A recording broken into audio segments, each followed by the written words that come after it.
Good morning, everyone. Welcome into the Saturday Morning Coaches Show. And let me tell you just right off the top, here at KSST, we are getting our roof fixed. It's badly needed because every time it rains, we get every receptacle that you can get to catch rain coming down through the roof. And so we're getting that roof fixed, and you may hear part of that. I was in my office. I was pleasantly surprised that it was very muted and muffled. But they're up there hammering away and fixing the roof, so you may hear some thumps going on during the show. We'll just tell you that's what it is. So I'll let you know about that. But I'm glad you're with us on this Saturday Morning Coaches Show. Coach Cipolletta's not only been on the Coaches Show this year, but he's also has 3 assistants this year. He lost his 2 assistants last year. They both took jobs that they felt like improved their careers, and he was able to hire 3 to replace 2. Now that's a good deal, but he felt like that it just about brought him in line with the other 5A coaching staffs that he was facing almost on a game by game basis. And so anyway, we had Sean Coleman on earlier this year. We had Austin Fleming, and now we have Joe Garcia, and we're glad to have Joe with us today. Joe is the JV coach. Yes, sir. He's quite proud of that JV team. We'll have him talk about them just a little bit, and Wildcat basketball, and we'll find out what he does on the bench over there during games and what keeps him busy. And so we're glad to have him today. Before we get into that, let me go ahead and kind of dash through the other sports here. We did invite Brittany Tisdale on today. Her child is sick, and so she is taking care of him today. So we know that she's got to take care of that, and it's tough being a coach and a parent and all that, especially with a young one. And so we're unfortunate to not have her on today, but we understand. And the Lady Cats got a big win in Greenville last night as they defeated the Lady Lions 52-31. So a good solid win for the Lady Cats. Made them 1-2 in district play. Kind of improved their situation. They've got a big week. It's Tiger Week and Lady Tiger Week for the Wildcats and Lady Cats. It's Mount Pleasant and Texas High on the menu this week. And so the Lady Cats will play at home against Mount Pleasant on Tuesday, and then at Texas High on Friday. And again, just like last night in Greenville, it'll be 6:15 for the girls and then 7:30 for the Wildcats. So thump, as we warned. But anyway, that's kind of the Lady Cat story in a nutshell, and a big win for them. Hopefully they can build on that this week with a couple of real important games as they try to get themselves back into playoff contention. And it's still early. 3 district games that they've played so far, and they've got 10, so they still have 7 to go. So a lot of the district slate still to play. Wildcat soccer is in a Terrell tournament. In that tournament so far, they tied Kilgore, and yesterday they renewed rivalry with an old district foe of ours, Hallsville, and they used to meet every year at the end of the season, and it always depended on the winner would be in the playoffs, the loser was out. And so that didn't quite have that same feeling in a tournament game, but the Wildcats won that one over Hallsville 2-0. So they won 1 and tied 1. They tied Kilgore 1-1, and they will play Seagoville at 12:30 p.m. today. And Alexi Upton feels like they've still got a good shot at perhaps qualifying for the championship game of that tournament. And if that happens, it will happen at 6:45 this evening over there in Terrell.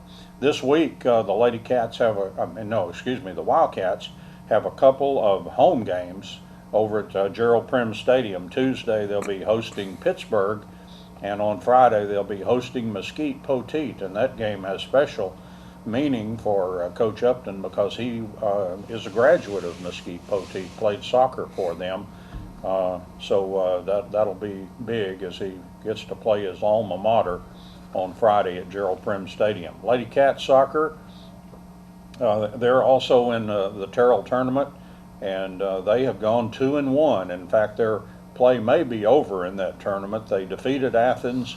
They lost to Terrell just by 1 goal, 1-0, and then they beat Seagoville yesterday. Are you ready for this? 17-0. To me, that sounds like with the Wildcats scoring 100 points on Pleasant Grove. In soccer parlance, that is a big margin. And he gave me this whole list of scores. So had players scoring 5 goals and having 4 and 5 assists. It was really outrageous, but sounded like they had a good time with that one. So a big win for the Lady Cats. Their schedule this week, they only have 1 game. Tuesday they'll be at Pittsburgh. So they have that going on, and I don't know if they qualified with that 2-1 record. Somebody would have to bump off Terrell for them to get into the championship game. But if they squeezed in, I know Terrell still had to play Athens, and so depending on that game to determine whether the Lady Cats are moving on or whether they're wrapping it up for that tournament. But they've had a good one, 2-1.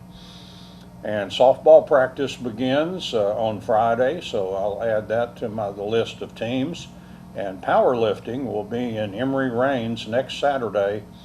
And the powerlifting group, of course, last Saturday had our meet, and that was fun to go over there and watch that.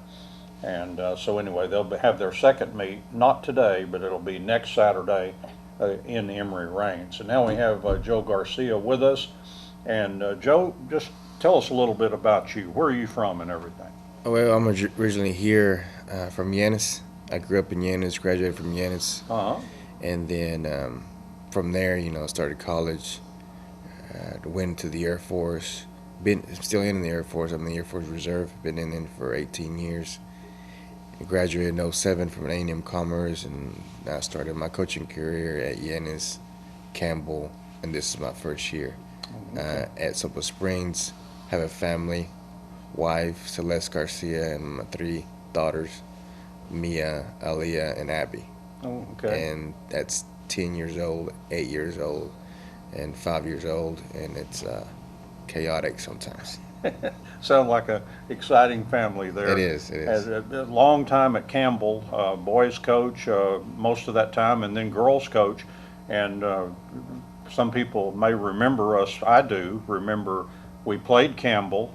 You were coach back then Yes. in the Edgewood tournament. It was the final game of the tournament. Yes. We had both made the championship game, and it gave us a good run for our money that day. And We tried. The girls had a real good team here in Silver Springs, and we just got overwhelmed, and they played better than we did, and unfortunately we came short, but it was a good game for us. all right. Well, I mentioned that you were the JV coach, and how's that going this year? It's been great. The team, I really love the team, the kids. They play with a lot of grit. It's a lot of toughness. We rough around their edges, and we just play hard. Sometimes it's hard to get onto them, even though we didn't execute a certain play, because they just play hard, and the effort's there. You have one of probably our hopefully bright shining stars, Cordrick Turner, big fella, 6'7", yes. I believe. He makes my coaching, my life a lot easier on the sideline, for Makes you sure. a good coach, It right? makes me look good, and I'm very fortunate to have him. And he does a lot of great stuff for us, and we expect a lot of things from him because he is a great talent in the program, and it's going to turn out. I think he's got a very bright future. You got some good gym rats on that JV team? Yes, that's just a testament to Coach Sip and the program here in Silver Springs, and I coming in kind of just, learning a lot, and the kids take time out of their day to get in the gym, whether it's in the morning, in the afternoon, summer, off season, and that's just a testament that he has on the kids and their hard work and dedication. You've got some sharpshooters, some good shooters on your team? We do. We have Jackson Darrell, Kason Foster, Ben Hatcher, They're really a threat from the outside, and we try to utilize them as much as we can. And hopefully we can bring them up to help them to play at the varsity level. Bull Turner, he kind of does the dirty Man, work. Some of that. he does a lot of things that you don't see on the book. Yeah. Scrappy, hustle, play good defense. He's our go-to guy when it comes down to locking somebody up. Mm-hmm. So he's great for us. All right. Now we mentioned we get into when it's game time, like last night over in Greenville. What is your assignment? What does Coach Cipolletta have you doing during the varsity game? My responsibility is to track our defensive possessions, what we run on defense, the result, and what defense is successful during the game. I track down the results of that possession. I also keep track of timeouts and fouls. Yeah. Both teams. That way we know where we're at. If somebody's in foul trouble, timeouts, and that sort of thing. Austin Fleming said Coach Cipolletta called him the offensive coordinator. Are you the defensive coordinator, maybe? No. I'm just like a fly on the wall, learning, observing, taking notes, helping as much as I can. I think Coach Coleman, I kind of help him do the defensive calls, and we kind of help each other. But Coach Coleman is really involved in the defensive side. Yeah, he's been a tremendous asset for Yes. Coach Cipolletta. Yes. And all you guys, they seem to work well as a team. I think we have very good chemistry, us four, as coaches. We share ideas, we share our opinions, we respect each other. And I think we have a good understanding of what we need to do, our role on the coaching staff. And working with Coach Cipolletta, the way he prepares, and he just always seems to be ready for the situation. And not that it's going to be successful all the time, as we found out last night, but yet at the same time, he gets them as prepared as he can. Oh, tremendous preparation on his behalf. I'm learning a lot in preparing the team to get ready. There's tons of things that goes on before the game that he does, and he does a great job. What kind of record has the JV had this year? We are right above 500. We are 9-8, and so we're doing a lot of good things to help us get better in district and for the kids to elevate their game to the next level. And of course, Cipolletta always plays a tough schedule, so that means you guys get big 6As and all that, like Denton Geyer and teams like that. Yes, I told the kids last night, that's the reason why Coach schedules our schedule, preseason schedule, because we won last night by 20, but we played at the Holland Parks of the world, all those teams, and the reason why we play those to get ready for district. Yeah. And it trickles for next years to come when you're in the varsity level. We want to play those teams to get ready for district. Yeah, the guys on the JV team, they're ones that we'll see in the varsity in the next year or two, and it'll be next man up, just like it is now. Sir. It's if you look at what's happened to the Wildcats, they had 3 D1 players all moved away a couple of years ago. The players like Day and Cameron Kahn had to step up for the really for the first time. Day had played some, but just a few minutes, and Cameron was lucky he didn't get off the bench very much. But now and then all of a sudden and then this year, this is their year. Yes. And that's kind of the way it is. We lost 3 starters last year. Yes. We lost Keyston Willis, the top scorer. We lost our best defender, and we lost our tallest guy. And two of and so guys moving on to college and stuff like that. And so once again, next man up. Yes, that's the concept. I believe Coach Sip's concept is he doesn't rebuild, he reloads, and that's the whole cultural aspect of the program. And kids get in the gym, and that's how. And if you want to work, you want to play, make sure you're working all the time. Oh yeah, I don't. If you're not going to work for Coach Cipolletta, you're going to be riding the pine. Yes. So especially you got to play defense. Yes. You really have to play defense. Yes, we really spend a lot of time on that part in practice, making sure We're covering all kinds of concepts, all kinds of formations, all kinds of set plays, and our kids have bought into that. He has made them buy into it throughout the last 3, 4, 5 years. All right, very good. Let's take our first internal break. We're talking with Joe Garcia, assistant coach for the Wildcats basketball team, and we'll be back with more right after this. And back on the Saturday Morning Coaches Show, I'm Don Julian with Joe Garcia, assistant Wildcats basketball coach. And let's talk a little bit about the Greenville game last night. You chart defense. How did we play defensively last night, in your opinion? We didn't play terrible. We didn't play great. I believe we gave ourselves an opportunity to win the game defensively. There's always areas that we could improve on during the game. There's a lot of thousands of ifs in the game. Oh, yeah. If we'd have done that, if we'd have done this. But I believe that we put ourselves in a good position to win the game and defensively, and I thought we did a good job. The scoring was down, so we were throughout the game against a team like that, which is pretty solid. You're going to have some breakdowns here and there, but overall, I think we did a good job.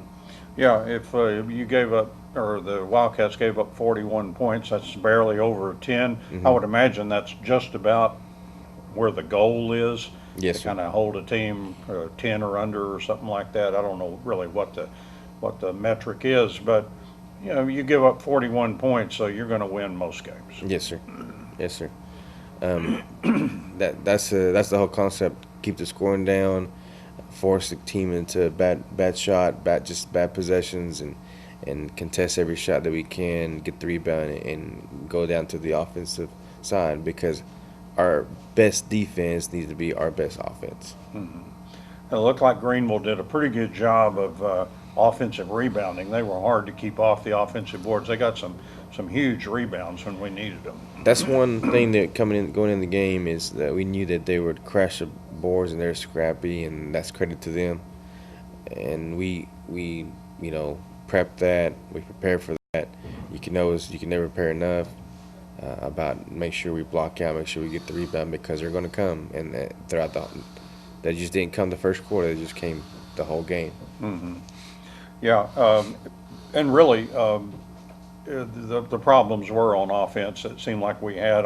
I can't imagine. I don't know if you've been privy to any stats or anything as far as shooting percentages, but we had to have a terribly low shooting percentage. We didn't have a great offensive night last night, and that's one thing that as a head coach, your offense, your shots, there'll be one night where they're just not going to go down, and you're going to depend on your defense and effort plays and everything else. And down the stretch, we had opportunities. I think we created some opportunities that the ball just didn't go down the basket. Yeah.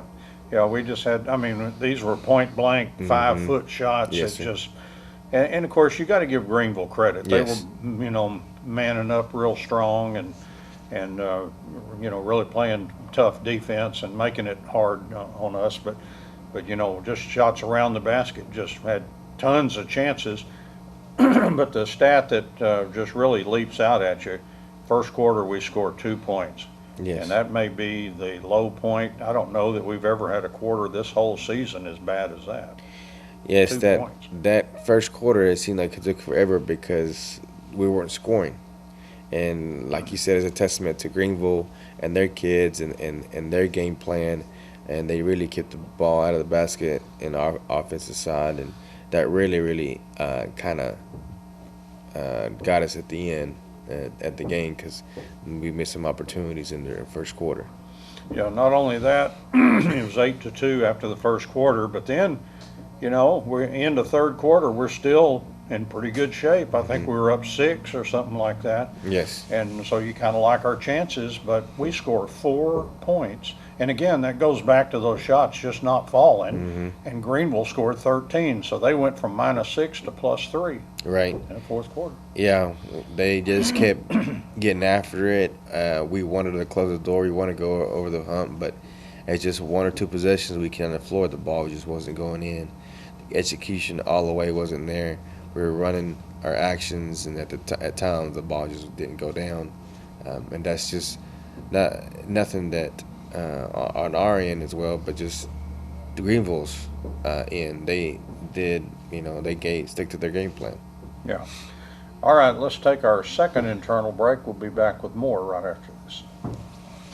Back here on the Saturday Morning Coaches Show, Don Julian here with Joe Garcia, assistant Wildcats basketball coach, talking about the Greenville game last night. And I know I always hesitate to get into this with Coach Cipolletta, but you wonder sometimes if a loss maybe improves the situation. Maybe we felt pretty good about ourselves, and I know I felt good about them after that Whataburger tournament where we were taking on all comers. I think we won 3 out of 4, and every game was against a big 6A ranked team or a big 5A ranked team like DeSoto. I cannot believe the way we handled them. But you begin to feel pretty good about yourself. You haven't lost a game in this year, the 3 games that we had played, and then so maybe sometimes the loss kind of gets you to refocus a little bit. What do you think, Coach? I believe so. I think Coach Fleming made a good point one time, is that the team that we always play, we have a target on our chest. So every time we play a game, that team is kind of playing their championship game against us because they're trying to knock us down. And it's easy to be on top, to get to the top, but it's a lot harder to stay at the top. And right now we have a target on us. And every time we play, especially district now, we're in district play, every night it's going to be their championship game. Right. And they're going to bring out the best. We're going to bring out the best in them. They're coming with their best shots. So we got to make sure we're on our toes and everything's in place, and we can't treat it just like a normal game because they're coming at us because they're trying to knock us off the heel. Yeah, and at the same time, if they see us come in, they realize if they don't put the A game out there, they'll be embarrassed. Yes. We will embarrass them. Yes. So they don't want to be embarrassed. So that kind of, not only that target on the back and all that kind of stuff, and really, for a lot of teams like Greenville, I guarantee you that made their season last night. I tell you what, it felt for them, and I've been on both sides. So for them, it felt like a championship game. Yeah. And that's going to be a great win for their program. Unfortunately, it had to be against us. But at the same time, like you said earlier, I think this is going to show our kids that, hey, we can't just show up. We're going to use this as a motivation and a chip on our shoulder from now on, and then play hard and finish out the district season with an undefeated record from now on. And we didn't lose to, I felt real bad about the loss to Woodrow Wilson. They're still like a 500 team the last time I checked. Yes. I think I saw their record was 10-10. It was kind of an to me, an underachieving team that really was at home and playing well and felt really good about themselves, got into it with the crowd, and played a really, really good ball game. But that kind of seemed like a clunker. But Greenville, on the other hand, they come in 23-4, and so I mean they've lost a few games, but I imagine people have been telling them, but yeah, who have you played? Who have you beaten? Because they've played a string of smaller schools, and they've got some good, legitimate, tough games, but nothing like our schedule has seen. So that was kind of a proving point for them that they belong at the top of the district and not down at the bottom. Yes, that's just a credit to their coach and their program this year. I know that's a new coach. They have some good kids, some good athletes on the team, and once you have the right chemistry going, and you get some success, and this is part of it this season for them, and it's just a testament for their program this year that they're playing hard and playing with a good sense of mind. There were a lot of stretches in that game where it seemed like 3-4 minutes went by and the teams were just kind of stuck. Neither team could score, and every opportunity you waste like that, and I just kept thinking, you keep letting the team hang around like Greenville was hanging around, and sure enough, the big kid hits the big 3, and they move ahead for the first time since way back, probably, back in that first quarter where they were up 8-2. And after we passed them then, we kind of had the lead the rest of the game, but we let them hang around, and that'll happen, especially playing at home, feeding off the crowd and all Right. that. Yes, the crowd had a lot to do with it, and Coach Sip preaches that all the time to our kids, and I believe the same way, is that you let them hang around. A good team like that, I believe on paper we're a much better team, but if you let a team hang around like that towards the end of the game, sometimes that ball doesn't fall our way like it didn't last night, and then they come on top. And we're so close. The kids all know each other probably. They've played each other for years, and there's a real rivalry. Yes. There's something, Greenville, Sulphur Springs, and it manifests itself in just about any sport you want to see. It hadn't been that many years ago. We had a big, important football game on a Friday night. It was over in Greenville, and we came back and won the ball game. And they were so incensed, and the tension was so high that they decided not to do the handshake line. They said, that'll be a brawl. You get that much raw emotion. Yes. And so the coaches they didn't do the handshake line, and I thought that's terrible, and they should have. But then I evaluated the situation, thinking about it more, and I said, I think they did the right thing. Yes. Because the last thing you want is to have a full-scale, brawl out there. We had that at the Prim. It's probably been 10 years ago or more. I know it's more than that because it seemed like it was before I got here, but we played Sherman one time. And right outside the locker rooms, which were just right there together in the old Prim, and we had a monstrous fight on the field where the players, were, I guess, heading in. Right. At either, I think it was at the end of the game, and it might have been halftime. I can't remember. It's been so many years, and I've been hearing about it, and not really there. But it was a tremendous situation. So the Greenville Sulphur Springs rivalry, and you've kind of felt for those security guards last night. The good thing is pretty much the Sulphur Springs people were on their side, the Greenville people were on their side, and they did their best to make sure that they stayed apart. And then, of course, at some point you got to leave, and there were as many police cars as I have ever seen in a parking lot, as they were just going to make sure that nobody decided to go out there and continue the discussion, in the parking lot. Well, it was right, except the last part of the whole game. It was a great environment. It's a very intense game. Right. Especially like you said, you have the rivals going at each other, and it's a tight situation, tight game, and you lose or win by 2 points. And the kids are very, very, very emotional. Coaches are emotional. Now, I do say that sometimes, for the most part, us coaches do control our emotions. At times, you see that some coaches don't. But it's a lot harder for a teenager to control those emotions. Yeah. And I think that's part of it on both sides, both teams. I think we just need to do a better job next time in controlling those emotions. I don't know. I can't tell you all the details of what happened afterwards and everything, but we'll just try to just get our kids out of there as safe as we can and come back home safely. Yeah.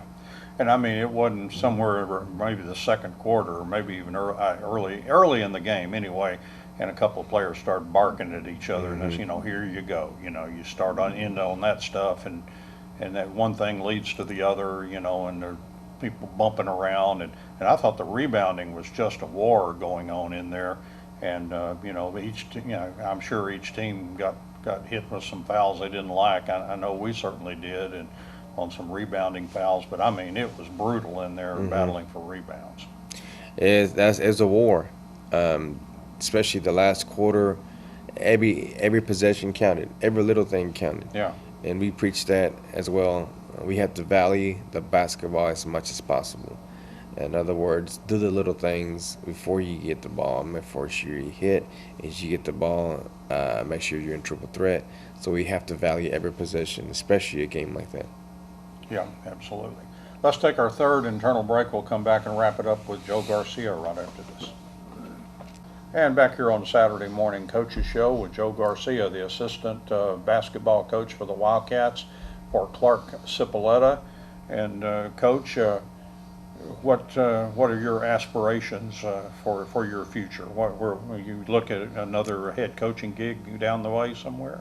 Certainly. The timing, as far as the timing, I don't know really, but yes, of course, that's always going to be my goal to get back in the head coach's position somewhere.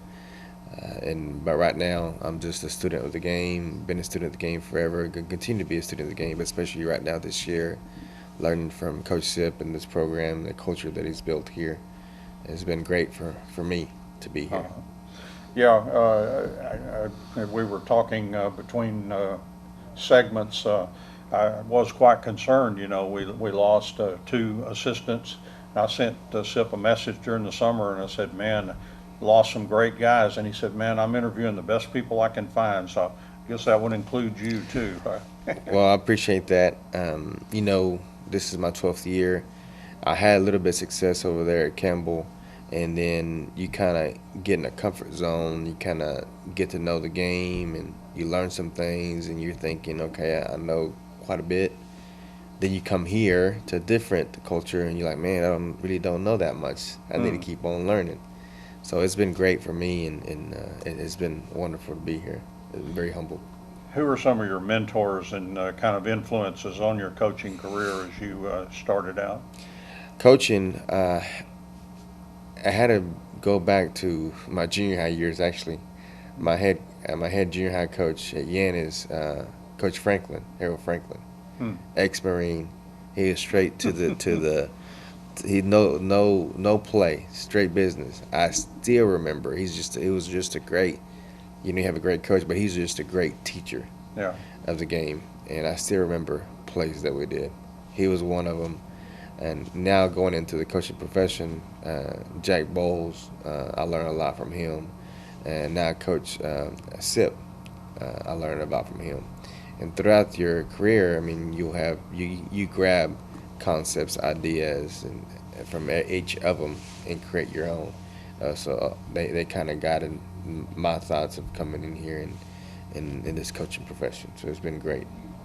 Well, I guess the main thing on the JV calendar now is just, when the Wildcats are playing or the varsity's playing, you guys will be playing as well. And see if I have it right. I guess there's like 8 of these back-to-backs with Lady Cats. And I think maybe for the first, the way it was last year, for the first 4, like we saw last night, the Lady Cats JV is in the main gym before the Lady Cats and then the Wildcats. And then I think in the last 4, then the Wildcats JV, your JV, I think will be the, kind of the first thing happening at 5 o'clock, followed by Lady Cats and Wildcats. Is that the way it is? I'm pretty sure it is. The schedule should be set up that way. When you're in the district that we have here, I'm thinking nothing changes because this is our second year in the same district. So I'm pretty sure that the schedules should be the same. Do you like you like the girls and boys back-to-back doubleheaders? I do. I think at this level it's great, or any level is great, because you're there to support them, and they can stay there and supporting us. So it works hand in hand with each other. Being a former girls coach, you're very, I'm sure, sensitive to the importance of girls basketball and all that kind of stuff. Oh yeah, it's very important. You want the whole crowd there. You want their support. You want them to be there just as much as the boys' side. I've been in situations where the boys aren't as successful, and you want the crowd there. And I've been in situations where the girls aren't that successful, and the crowd's gone. So you want to have both sides being successful, and no matter what the status is, you want the crowd there for both games. What do you think about this basketball culture in Sulphur Springs? I mean, especially for the Wildcats.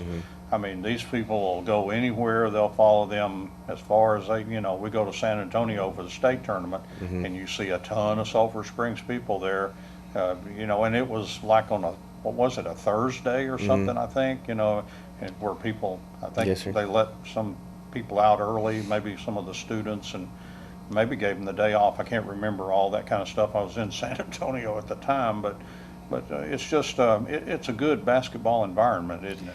Right now, it's awesome. They have a quote saying, "Rome wasn't built in one day," And I think that's just SIP throughout the last 5 years has built that, and he created that environment. He has created that culture with the kids and the community. Not only are you the coach, you're also working with the community, get them involved with the team, with the school district, and that's the reason I think that he's been successful. He's been involved in both sides, the players' side, their parents, and the whole community. He's been a great asset here to Silver Springs. And that's one of the reasons that we were able to find the funds to be able to do what we did in Greenville last night, because that was the very first time since I've been here, coming up on 14 years, that we've ever done a away district basketball game. We've always done the home games, yes. But we, until the playoffs, and we would start following during the playoffs. But for every sport except for football, which we go everywhere, but that atmosphere and that following and the support, allowed us to be able to do that last night. And I was very pleasantly surprised that we were able to live stream that game last night. Of course, it depends on the coaches too, and yes. We appreciate both those Greenville coaches that allowed us to do that and post to YouTube and be on our cable access channel probably pretty soon, depending on how long it takes Doug to get the. He'll probably be working on basketball games for a long time today, having 2 of them to work on.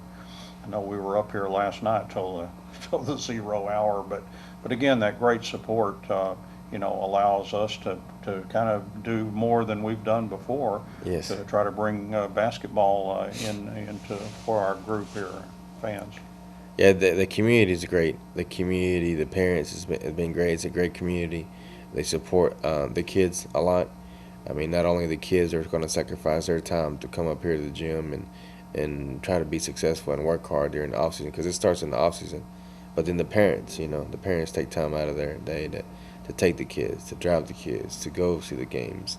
So it's a great community environment right now in the basketball world. Very good. Yeah, it's turned out that way. We've kind of talked about it, reloading instead of rebuilding, and next man up and all that, and you see the pipeline. I remember years ago when the program was pretty poor, there just weren't a lot of players coming through the system, and the numbers were not all that great, but now, and I've talked about this a lot, but I went to SIP summer camp and was just blown away at all age levels. The skill set of those kids I was seeing much greater. Used to, you'd go to a camp, you might find one kid that you said, he's going to make it, something of himself. He's got some skills. But there were so many. I mean, there was dozens of kids that could dribble back behind their back, and go in and one-on-one, put the ball in the basket with either hand and all that kind of stuff. Just a lot of basketball skills. Yes. That's just the culture, that he's built here, and the kids are buying into it, and you guys do a good job getting all these visuals and videos out to the public, so the public sees that. The younger generation sees that here in Silver Springs, and I'm talking about the elementary levels. They see that, so they want to be part. They want to belong. They want to be part of something. They want to be part of something that's successful. And right now, Wildcat basketball is very successful. Absolutely, yeah. It's the hottest brand going around here, it seems like to me. And Joe, thank you very much. Glad to have you on. It's always a pleasure to talk to you. When I seek information, Joe's one of the guys I go see, because he's always got the answer. And we appreciate him and all of our coaches, and we appreciate everyone that tuned in this morning. And I'm Don Julian. Thank you for watching Saturday Morning Coaches Show, and so long, everybody.